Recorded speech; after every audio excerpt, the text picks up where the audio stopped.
ಕಾನೂನಿನ ಹೆದರಿಕೆ ಒಂದೆಲ್ಲ ಇಲ್ಲ ಅಂತ ಇನ್ನೊಂದಾದರೆ, ಇನ್ನೊಂದೆಡೆ ಇವನಿಗೆ ಮಾನವೀಯತೆ, ಕರುಣೆ, ದಯೆ ಏನಿಲ್ಲ. ಇವನಿಗೆ ಯಾಕೆ ಅದನ್ನು ನಾವು ತೋರಿಸ್ಬೇಕು ಅನ್ನೋದು question mark.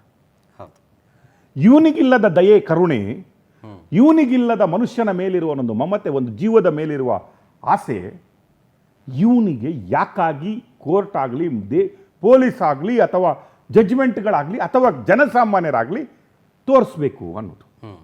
Severe scene Ramya ಕೇಸ್ನು ನೀವು ಹೇಳಿದ್ರಿ, ಫಾಲೋವರ್ಸ್ ಮತ್ತೆ ದರ್ಶನ್ನ ಒಟ್ಟಿಗಿರುವಂತಹ ನಂಟು ಎಂಥದ್ದು ಅಂತ ಕರೆಕ್ಟಾಗಿ ನೀವು ಹೇಳಿದ್ರಿ. ಕಲ್ಲರಳಿ ಹೂವಾಗಿರ್ಬೋದು, we are okay, we respect that. ಅದಕ್ಕಾಗಿ ದರ್ಶನನ್ನು ಇಷ್ಟವರೆಗೆ ಬೆಳೆಸಿರೋದು. ಕಷ್ಟದಿಂದ ಮೇಲೆ ಬಂದವನು, ಹಾರ್ಡ್ ವರ್ಕ್ ಮಾಡಿ ಮೇಲೆ ಬಂದವನು, ಯಾರ್ದು ಗಾಡ್ ಫಾದರ್ ಇಲ್ಲದೆ ತನ್ನಷ್ಟಕ್ಕೆ ಮೇಲೆ ಬಂದವನು ಅಂತ ಎಲ್ಲರೂ. ಅದನ್ನೇ ನಾನು ಹೇಳ್ತಾ ಇದ್ದೀನಿ, ಕ್ರಿಯೇಟ್ ಮಾಡಿದಂಥ ಫ್ಯಾನ್ಗಳು ಯಾರು, ಎಂಥ ಫ್ಯಾನ್ಗಳನ್ನು ರೆಡಿ ಮಾಡಿದ್ದು ನೀವು ನೋಡ್ತಿರಲ್ಲ. ರಮ್ಯಾ ಕೇಸಲ್ಲಿ ಮೊನ್ನೆ ಈಗ ಮೊನ್ನೆ 5 ಜನರನ್ನು ಒದ್ದು ಒಳಗಡೆ ಹಾಕಿದ್ದಾರೆ. ಈಗಲೂ ನೋಡಿ ಅಲ್ಲಿ ಬರುವ ಜನಗಳು ನೋಡಿ, ಆ ಹುಚ್ಚು ಫ್ಯಾನ್ಸ್ಗಳು ನೋಡಿ. ಯಾಕೆ? ತನ್ನ ಒಬ್ಬ ಹೀರೋ ಅಂತ ಅನ್ಸ್ಕೊಂಡವನು, ತನ್ನ ಒಬ್ಬ ಲೈಫಲ್ಲಿ ಏನೋ ನಾನು ಫಾಲೋವರ್ ಆಗಬೇಕಂತ ಅವನ ಥರ ಲೈಫ್ ಮಾಡ್ಬೇಕಂತ ಕೊಲೆ ಮಾಡಿ ಅಂತ. ಎಂಥ ಕೊಲೆ? ವಿಕೃತ ಕೊಲೆ ಅದು. ಕೊಲೆ ಮಾತ್ರ ಅಲ್ಲ, ಕೊಲೆ ಮಾಡಿದ ರೀತಿ, ಅದನ್ನು ಬಿಸಾಕಿದ ರೀತಿ, ಕರ್ಕೊಂಬಂದ ರೀತಿ ಎಲ್ಲವನ್ನು ನೋಡಿದರೆ ಅವನ ವಿಕೃತ ಮನಸ್ಸು ಎಂಥದ್ದು ಅಂತ ನಮ್ಗೆ ಗೊತ್ತಾಗುತ್ತೆ. That is what observed in the Supreme Court. He is unfit to stay out. ಸೊಸೈಟಿಯಲ್ಲಿ ಇರಲಿಕ್ಕೆ ಈಗ ಅವನು ಲಾಲಾಯಕ್ ಅಂತ ಯಾಕೆ ಡಿಸೈಡ್ ಮಾಡಿದಂದರೆ, even after the murder his attitude ಇದೆಲ್ಲ, ಆ ಈಗೋ ಇದೆಲ್ಲ, ಅಹಂಕಾರ ಇದೆ ಅಲ್ವಾ, ಶಿಖರದೆತ್ತರಕ್ಕಿತ್ತು. ಜೈಲಿಗೆ ಹೋದ ಮೇಲೇನು ಕೂಡ ಅದು ಎಲ್ಲಿನೂ ಎಳ್ಳಷ್ಟು ಪಶ್ಚಾತ್ತಾಪ ಆಗಲಿ, ತಾನೇನೋ ತಪ್ಪು ಮಾಡಿದ್ದೀನಿ, ಇನ್ನು ತಪ್ಪು ಆಗಿದೆ ಅಂತಾಗಲಿ, ಅಥವಾ ನನ್ನನ್ನು ನಾನು ಸ್ವಲ್ಪ ಆದರೂ ಬದಲಾವಣೆ ಮಾಡ್ಕೊಳ್ಬೇಕಂತಾಗಲಿ ಎಲ್ಲೂ ದರ್ಶನ್ ಅದನ್ನು ಮಾಡೇ ಇಲ್ಲ. ಜೈಲಂತ ಇರೋದೇನಕ್ಕೆ ಒಂದು ಬದಲಾವಣೆ ಆಗಲಿಕ್ಕೆ ಅವನು ಅದೊಂದು ಪಶ್ಚಾತ್ತಾಪ ಅಲ್ಲ, ಚಾನ್ಸ್. ಈ ಕಠಿಣ ಶಿಕ್ಷೆಗಳನ್ನು ಕೊಟ್ಟಾಗ ಇದು ನನಗೆ ಮುಂದೆ ಬೇಡ ಅಂತ ತಿಳ್ಕೊಂಡು ಅವನು ಅದನ್ನು ಬಿಟ್ಟು ಬಿಡಬೇಕು. ಇಲ್ಲ ಜೀವಾವಧಿ ಮತ್ತೆ ನಿಮಗೆ ಗಲ್ಲು ಶಿಕ್ಷೆಗಳಂದ್ರೇನು, ಇವನು ಸೊಸೈಟಿಯಲ್ಲಿ ಇರಲಿಕ್ಕೇನೆ ನಾಲಾಯಕ್, ಇವನು ಚೇಂಜ್ ಆಗಲ್ಲ, ಇವನಿಂದಾಗಿ ಸೊಸೈಟಿಗೆ, ಜಗತ್ತಿಗೆ ಕಂಟಕ ಇದೆ ಅಂತ ಅನಿಸಿದ್ರೆ ಅಂಥವನನ್ನು ಸಾಯುವವರೆಗೂ ಬಂದಿಯಾಗಿಡ್ಬೋದು ಅಥವಾ ಗಲ್ಲು ಶಿಕ್ಷೆಗೆ ಆಗ್ಬೋದು. ಇಲ್ಲ ಅಂದರೆ ಉಳಿದ ಎಲ್ಲ ಶಿಕ್ಷೆಗಳು ಪರಿವರ್ತನೆ ಆಗಲಿ ಒಬ್ಬ ಮನುಷ್ಯನಲ್ಲಿ ಅಂತ ಹೇಳುವಂಥದ್ದು ಶಿಕ್ಷೆಗಳು. ಆದರೆ ಈ ಇದೆ ಅಲ್ವಾ ನ್ಯಾಯಾಂಗ ಬಂಧನ ಅಂತ ಏನಿರುತ್ತಲ್ಲ, ಆ ಟೈಮಲ್ಲಿ ಹೆಚ್ಚಿನವರಿಗೆ ಪಶ್ಚಾತ್ತಾಪ ಆಗುತ್ತೆ. ಫಸ್ಟ್ ಟೈಮಾ ಸೆಕೆಂಡ್ ಟೈಮಾ ಜೈಲಿಗೆ ಹೋದವರಿಗೆ. ಆದರೆ ಅಲ್ಲಿನೂ ಕೂಡ ದರ್ಶನ್ ತನ್ನ ಈಗೋ ಮಾತ್ರ ಅಲ್ಲ, ತನ್ನ ಕಾಂಟ್ಯಾಕ್ಟ್ಗಳು ಎಂಥದ್ದು, ನಾನು ಏನು ಬೇಕಾದರೂ ಮಾಡ್ಬೋದಂತ ಬೆಂಗಳೂರು ಜೈಲಲ್ಲಿ ತೋರಿಸ್ತಾ. ಬೆಂಗಳೂರು ಜೈಲಲ್ಲಿ ಮೀಡಿಯಾಗಳು ಹಾಕಿದ ಕೂಡಲೇ ಅವನನ್ನು ಬಳ್ಳಾರಿ ಜೈಲಿಗೆ ಹಾಕಲಾಯಿತು. ಅಲ್ಲಿ ಶುರುವಾಯಿತು ಡ್ರಾಮಾ. ಕುಂಟ್ಕೊಂಡು ಬರೋದು, ಬೆನ್ನು ನೋವು, ಕಾಲು ನೋವು ನೋಡಿದ್ರಿ. ಮನೆ ಊಟ ಬೇಕು ಇವರಿಗೆ, ಮನೆ ಊಟ ಬೇಕು. ಕಲ್ಲಿಂದ ಅರಳಿ ಹೂವಾದವರಿಗೆ ಇವರಿಗೆ ಜೈಲು ಊಟ ಆಗಲ್ಲ, ಮನೆ ಊಟ ಬೇಕು. ಮನೆ ಊಟ ತರುವಾಗ, ಬಟ್ಟೆ ಬರುವಾಗ ಮಿಡಲ್ ಫಿಂಗರ್ ಹಿಂಗೆ ಹಿಡ್ಕೊಂಡು ಹೊರಗಡೆ ಬರ್ತಾನೆ ಮನುಷ್ಯ. ಕ್ಯಾಮ್ರಾಗಳಿಗೆ ಸೀದಾ ಅರೋಗೆನ್ಸಿ, ಆ ಅಹಂಕಾರ ನೋಡಿ ಅದನ್ನು ಜಡ್ಜ್ ಪಾಯಿಂಟ್ ಔಟ್ ಮಾಡ್ತಾರೆ. ನಿನ್ನ ಅಹಂಕಾರ ಇದೆ ಅಲ್ಲ, ಜೈಲಿಗೆ ಹೋಗಿ 4-5 ತಿಂಗಳು ಇದ್ರೂ ಕೂಡ ಕಡಿಮೆ ಆಗಿಲ್ಲ. ತದನಂತರ ಜೈಲಿಂದ ಹೊರಗಡೆ ಬರ್ತೀಯಲ್ಲ, ವೆರ್ ಇಸ್ ಯುವರ್ ಆಟಿಟ್ಯೂಡ್? ಎಲ್ಲೂ ಹೋಯ್ತು ನಿನ್ನ ಆಟಿಟ್ಯೂಡ್? ಅದಕ್ಕಿಂತ 4 ಪಾಲು ಜಾಸ್ತಿ ತೋರಿಸಿದ್ದೀನಿ, ಏನಾಗುತ್ತೆ ನೋಡುವ ಅಂತ. ಕೋರ್ಟಲ್ಲಿ ಏನಾಗುತ್ತೆ, ಕೋರ್ಟಲ್ಲಿ ಒಳ್ಳೆ ಲಾಯರ್ ಇಟ್ಬಿಟ್ರೆ, ಕೋಟಿ ಕಟ್ಟಲೆ ದುಡ್ಡು ಕೊಟ್ಬಿಟ್ರೆ ಲಾಯರ್ ಇಟ್ಕೊಟ್ಬಿಟ್ರೆ ಬೈಲ್ ಸಿಗುತ್ತೆ. ಕೋಟಿ ಕೊಡುವ ಲಾಯರ್ ಇಟ್ಕೊಂಡ್ಬಿಟ್ರೆ ಅಕ್ವಿಟ್ ಆಗುತ್ತೆ, ನಾನು ನಿರಪರಾಧಿ ಅಂತ ಆಗುತ್ತೆ. ಏನೊಂದು 10-20 ಕೋಟಿ ಖರ್ಚು ಮಾಡೋ ನನ್ನ ಹತ್ರ 100 ಕೋಟಿ ಇದೆ ಅನ್ನುವ ಭಾವನೆ ಅವನಿಗೆ. ಟುಡೇ ನ್ಯಾಯಾಂಗ ವ್ಯವಸ್ಥೆಯ ಟಾಪ್ ಮೋಸ್ಟ್ ಕೋಸ್ಟ್ ಇದೆ ಅಲ್ಲ, ಕೋರ್ಟ್ ಇದೆಯಲ್ಲ, ನಾವು ಹೇಳ್ತೀವಲ್ಲ, ಭಾರತದ ನ್ಯಾಯಾಂಗದ ದೇಗುಲ ಅದು. ಅಲ್ಲಿ ದೇವರು ಕಂಡುಬಿಟ್ಟವನೆ. ಟುಡೇಸ್ ಜಡ್ಜ್ಮೆಂಟ್ ಎಷ್ಟು ಜನಕ್ಕೆ ಖುಷಿ ಕೊಡ್ಬೋದಂದರೆ, ಎಷ್ಟು ಜನ ಸ್ವೀಟ್ ಹಂಚ್ಬೋದಿರ್ಬೋದಂದರೆ, ಎಷ್ಟು ಜನ ಹಾಲು ಕೊಡ್ಬೋದಂದರೆ, not because it is for Darshan. ಈ ಜಡ್ಜ್ಮೆಂಟ್, ಈ ಥರದ ಜಡ್ಜ್ಮೆಂಟ್ಗಳು ಇನ್ನೆರಡು ಬಂದರೆ ಜಸ್ಟಿಸ್ ಡೆಲಿವರ್ಡ್ ಮಾತ್ರ ಅಲ್ಲ, ನ್ಯಾಯಾಂಗ ವ್ಯವಸ್ಥೆಯ ಮೇಲೆ ಇರುವ ನಂಬಿಕೆ ಮಾತ್ರ ಅಲ್ಲ, ಈ VVIP ಕ್ಯಾಟಗರಿಯವರಿಗಿದೆ ಅಲ್ವಾ, ನಾವೇನು ಬೇಕಾದರೂ ಮಾಡ್ಬೋದು ಅಂತ ಹೇಳುವವರಿಗಿದೆಲ್ಲ, ಅವ್ರಿಗೆ ಇವತ್ತು ಹಾರ್ಟ್ ಬೀಟ್ ಇದೆ ಅಲ್ವಾ, ನಿಜ ತುಂಬ ಜಾಸ್ತಿ ಆಗಿರ್ಬೋದು. ನಿಜ. Pulse rate, heart beat, BP ಎಲ್ಲ ಏರಿರ್ಬೋದು ಇವತ್ತು. ಓ ಕಷ್ಟ ಇದೆ. ಈ ಥರದ್ದು ಜಜ್ಮೆಂಟ್ಗಳು ಬರಲಿಕ್ಕೆ ಚಾನ್ಸ್ ಇದ್ದಾವೆ. ಅವರಿಗೆ ಮಾತ್ರ ಅಲ್ಲ, ಕೆಲವೊಮ್ಮೆ ಕಾನೂನಿನ ಪ್ರೊಸೀಜರ್ಸ್ಗಳನ್ನು ಮೀರಿ VVIP ಕ್ಯಾಟಗರಿಗಳು ಬರ್ತಾವಲ್ಲ ಕೋರ್ಟಲ್ಲಿ, ಅಲ್ಲಿನೂ ಕೂಡ ಅನಿಸ್ಬೋದು. ಇಲ್ಲಿ ನ್ಯಾಯಾಂಗಕ್ಕೂ ಒಂದು ರೀತಿಯ ಕಿವಿ ಹಿಂಡಿಯ ಜಜ್ಮೆಂಟ್ ಇದೆ. ಸ್ವಲ್ಪ ನೋಡ್ಕೊಂಡ್ಬಿಟ್ಟು ನೀವು VVIPಗಳಿಂದ ಸ್ವಲ್ಪ ಫಾಸ್ಟ್ ಆಗಬೇಡಿ ಅನ್ನುವ ಕಿವಿ ಮಾತೂ ಇದೆ. ಆ್ಯಂಡ್ ಜೈಲರ್ಗಳಿಗಂತೂ ವೆರಿ ಕ್ಲಿಯರ್, ಸಸ್ಪೆನ್ಷನ್ ಮಾತ್ರ ಅಲ್ಲ, ನೀವು ಕೋರ್ಟ್ ಎದುರುಗಡೆ ನಿಮ್ಮ ನಿಲ್ಲಿಸ್ಕೋತೀವಿ ನಾವು ಅಂತ ಅಂದರೆ we can put you inside the bar ಅಂತ, ಅಲ್ಲೇ ಜಜ್ಮೆಂಟ್ ಕೊಟ್ಟು ಅಂಥ ಫೆಸಿಲಿಟಿ ಏನಾದರೂ ನೀನು ಕೊಟ್ಟಿದ್ರೆ ನಿನ್ನನ್ನು ಅಲ್ಲೇ ಜಜ್ಮೆಂಟ್ ಕೊಟ್ಟು ಸಸ್ಪೆನ್ಸ್ ಮಾಡಿ ನಿನ್ನನ್ನು ಅದೇ ಜೈಲಲ್ಲಿ ಬಂದ್ ಮಾಡಿಸ್ತೀನಿ ಅಂತ ಹೇಳುವಂಥ ಮೆಸೇಜು.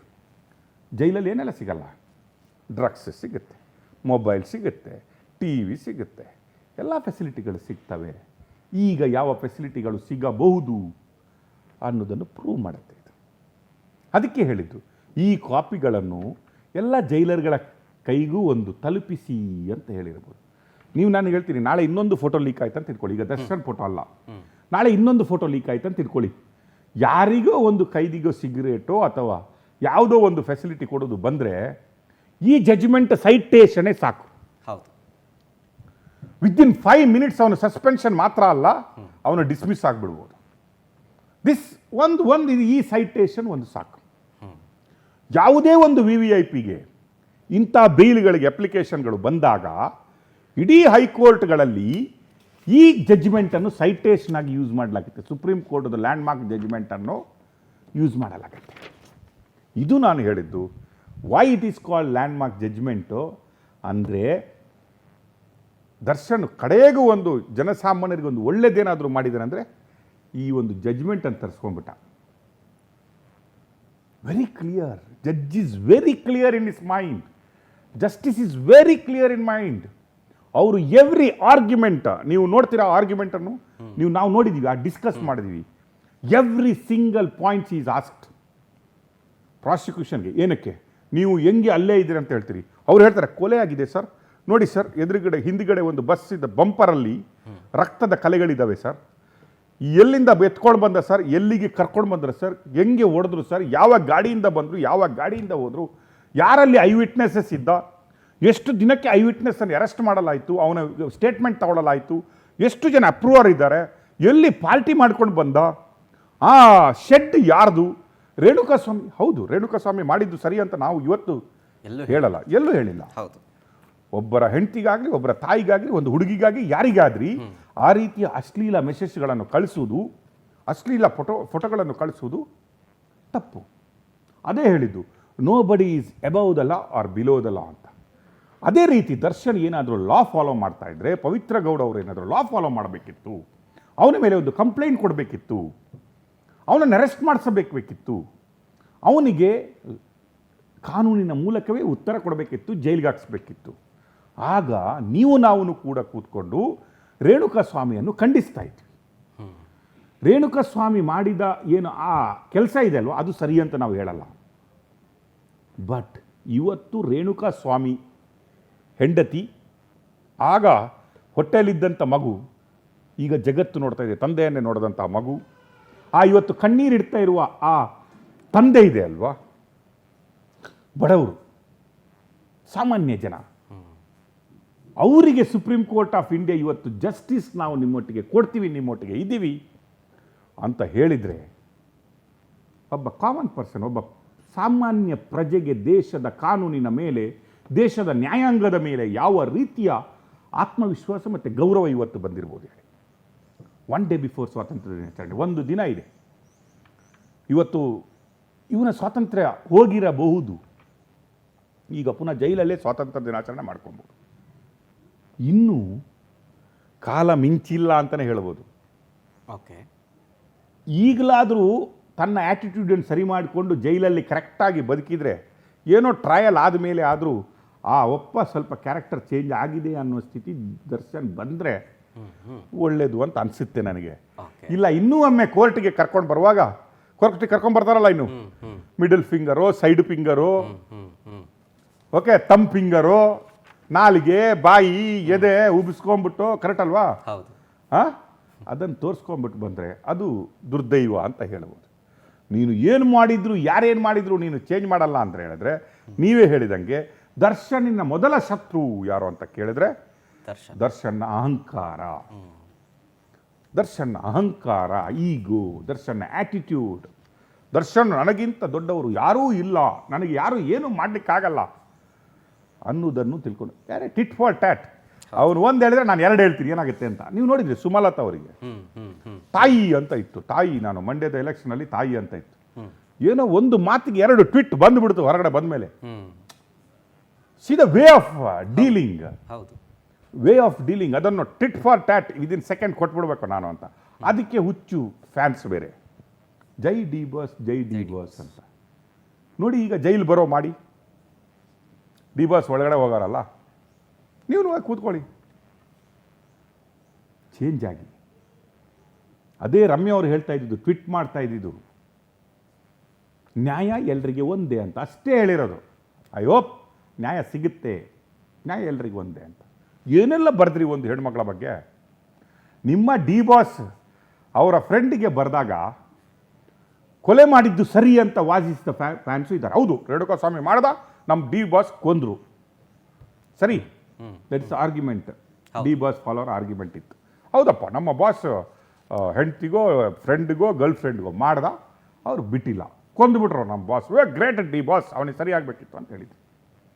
ಈಗ ನೀವೆಲ್ಲ ರಮ್ಯಾಗೆ ಅದೇ ರೀತಿಯ ಮೆಸೇಜ್ಗಳನ್ನು ಕಳಿಸ್ತೀರಿ, ಅಥವಾ ಯಾರು ಬರೆದ್ರು ಅದಕ್ಕೆ ಕಳಿಸ್ತೀರಿ. ಹಂಗಂದ್ರೆ ಯಾರಾದರೂ ನಿಮ್ಮನ್ನು ಮರ್ಡರ್ ಮಾಡಲಿಕ್ಕಾಗುತ್ತಾ? ಮಾಡಿದರೆ ಒಪ್ಕೋತಾರ?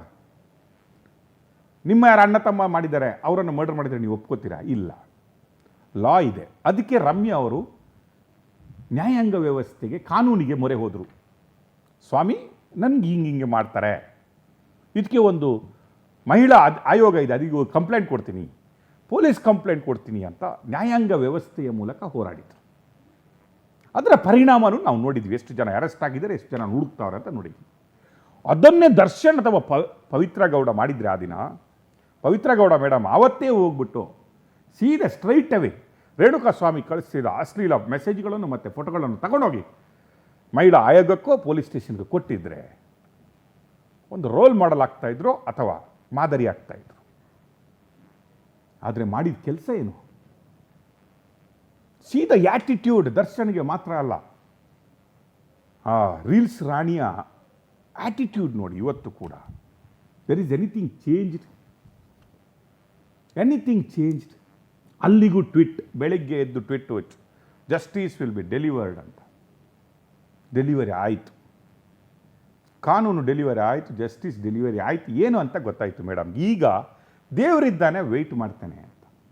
ಮೇಡಮ್, ದರ್ಶನ್ ಅವರೇ, ನೀವು ಎಷ್ಟೇ ದೇವಸ್ಥಾನ ಸುತ್ತಿ, ಎಷ್ಟೇ ಪೂಜೆ ಮಾಡಿಸಿ, ಶತ್ರು ಸಂಹಾರ ಅಲ್ಲ, ಅದೇ ದೇವರು ರೇಣುಕಾಸ್ವಾಮಿ ಕುಟುಂಬವನ್ನು ನೋಡ್ತಾ ಇರೋದು. ಅದೇ ದೇವರಿಗೆ ರೇಣುಕಾಸ್ವಾಮಿ ಹೆಂಡತಿ, ಮಗು, ಅಮ್ಮ, ಅಪ್ಪ ಎಲ್ಲರೂ ಕೈ ಮುಗಿತಾ ಇರೋದು. ನಿಜ ನಿಜ. ದುಡ್ಡಿದ್ದವನಿಗೊಂದು ಕಾನೂನು, ದುಡ್ಡಿಲ್ಲದವನಿಗೊಂದು ಕಾನೂನು ಹೇಗೆ ಅಲ್ವೋ, ದುಡ್ಡಿದ್ದವನಿಗೊಂದು ದೇವರು, ದುಡ್ಡಿಲ್ಲದವನಿಗೊಂದು ದೇವರು ಅಲ್ಲ. She is right, justice deliver. ಇನ್ನೊಂದು ಏನಂತಂದರೆ, ಸುಪ್ರೀಂ ಕೋರ್ಟ್ ಕೇಳಿತ್ತು ಆತನ ಕ್ರಿಮಿನಲ್ ಹಿಸ್ಟ್ರಿ ಕೊಡಿ ಅಂತ ಒಂದ್ಸಲ. ಸೊ ಆ ಕ್ರಿಮಿನಲ್ ಹಿಸ್ಟ್ರಿನೂ ಕೂಡ ಈ ದರ್ಶನ್ಗೆ ಮುಳುವಾಯಿತು, ಬೇಲ್ ಕ್ಯಾನ್ಸಲ್ ವಿಚಾರಕ್ಕೆ ಸಂಬಂಧಪಟ್ಟಂತೆ. ಅದು ಕೂಡ ಒಂದು ಪಾಯಿಂಟು ಅಂತ.